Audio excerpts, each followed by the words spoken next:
to the estate agents where I work part-time.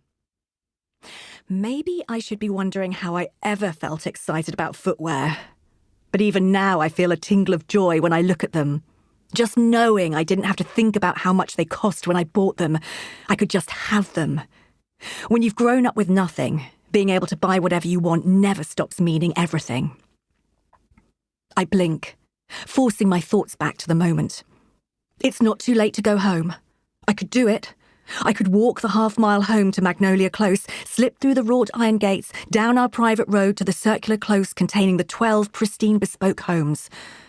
I imagine Nate in our huge open-plan kitchen with the decadent light fixings and the white marble countertops. I see his 6'2" frame bent over the expensive espresso machine with the bean grinder I bought him for his birthday last year, because God forbid he used an espresso pods like a normal person. He'll be clean-shaven, showing off his strong jaw and classic good looks, those piercing blue eyes that watch me. I see Oscar too, kneeling on the rug in the playroom, scraping through the boxes of Lego, searching for the perfect piece to complete the rocket he's building. Oscar is tall for his age, smart too, just like Nate. But unlike his father, Oscar takes the world as it comes. He doesn't search for hidden truths or question every motive. Oscar is happy-go-lucky like me. He's perfect. The ache for my son is suddenly fierce. I long to scoop him into my arms, tell him I love him, tell him I'm doing this for him. I grit my teeth. You're no coward, Georgie Bell, I murmur. No, I'm not. I could turn back, but I won't. Not after the message this morning. Not after everything I've already done. I force my boots forward on the cobbled street. Big girl pants on. Isn't that what I say to Oscar when I throw on my workout clothes, even when all I want is to curl up on the sofa and watch Bluey with a bowl of Cocoa Pops? I pass the last market stall. The rich scent of frying batter makes my stomach growl. If only I was like Beth, tall and slender with long auburn hair, who loses her appetite at the whisper of a crisis. Or Tasha, with her Sri Lankan parents, who has no idea how beautiful she is. A part of me wants to stop at the food stall, buy Oscar a brownie and Nate a fruit scone. Maybe a donut for me. I shove the thought aside before it can take root. Today is a low day. I do not eat carbs on low days, even if my world is falling apart. My hand smooths over my flat stomach, reminding myself that every sacrifice is worth it. I'm the same size and weight at 39 as I was at 21, and that takes work.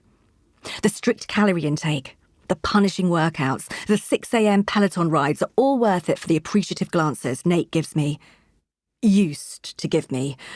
But I won't think about that right now. The bike used to face out to our garden. Bushy trees and neat borders, but I moved it to the spare room at the front to watch the comings and goings of Magnolia Close, waving at Beth's husband Alistair as he leaves number 3 for the commute to London in his tweed jacket and carrying his old leather briefcase. In his 40s, but with his hair already completely grey, he looks every bit the distracted university professor he is. Knowing as he leaves the gates that later, at the school drop-off, Beth will tell us a story of what Alistair forgot that morning. His wallet sometimes, his tie another day. I'll laugh and pat Beth's hand, and Tesha will hoist little Lainey higher on her hip and suggest a quick coffee that I'll offer to host. Everything was so easy. Did I ever pause to take it in? How Nate could make me laugh with just the quirk of his brows. How every day was a breeze. Until it wasn't. In a blink, the market stalls are behind me, and the tower of the cathedral pokes up above the last of the shops. 10 more steps, and I'll be at the end of the road, standing on the corner, staring at the police station. I take a deep breath, drawing the air slowly into my lungs. It does nothing to calm the fear. 1, 2, 3 steps. Everything was so perfect until Johnny Wilson moved into number 2 Magnolia Close 18 months ago, and slowly, so slowly I didn't even see it coming, my dazzling, extraordinary life began to unravel. I hate you, Johnny Wilson, I murmur.